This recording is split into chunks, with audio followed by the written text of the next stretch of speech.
Immigration is a federal issue, but McAllen taxpayers have already spent around $160 grand on migrant care this year alone.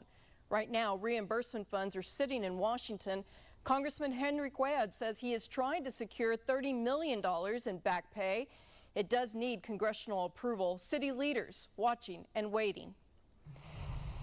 Waiting out the asylum process in Mexico. A new immigration program just expanded to our area today. But as Channel 5's Valerie Gonzalez reports, there are safety concerns. A man seeking asylum in Matamoros told me earlier this month he's fleeing violence from back home. He told me he was shot in the back.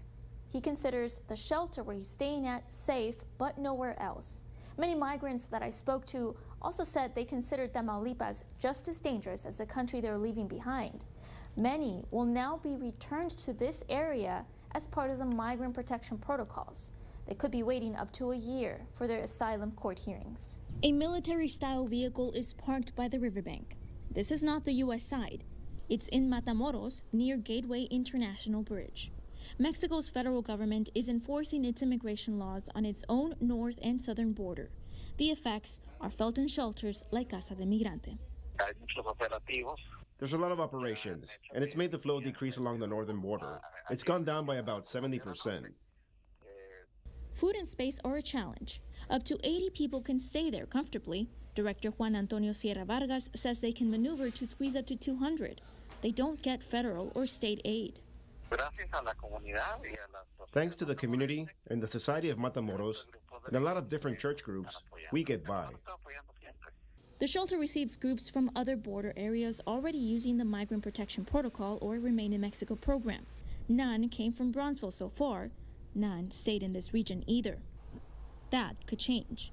The Department of Homeland Security started returning migrants through the Bronzeville port of entry today. We confirmed it through the office of Congressman Filemon Vela and the city of Bronzeville. This is the same state where over in Reynosa, we reported a Mexican state officer was shot and killed this week and 5 others were injured. This area of the border appears to be destabilizing. It's cause and effect, explains former FBI agent Art Fontes. There's threats now that they want to kill state police and federal police in Tamaulipas because apparently there was an agreement and now there is no agreement. The increase in border enforcement is driving up tensions between cartels who manage illegal immigration and law enforcement hired to curb it. Fontes believes migrants will be walking into a state where they'll be seen as potential job fillers in a war for routes and power.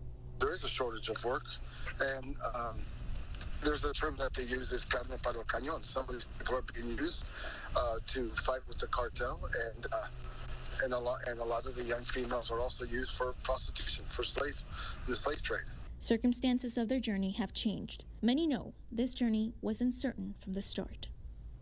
Fontes explained a cartel boss from Reynosa known as El Primito was recently displaced to San Luis Potosí. That, and the recent arrival just 2 weeks ago of the Mexican National Guard on the border, has further destabilized power in that region. The Migrant Protection Protocol is already in place in another part of Tamaulipas, up in Laredo. In Bronzeville, Valerie Gonzalez, Channel 5 News at 10.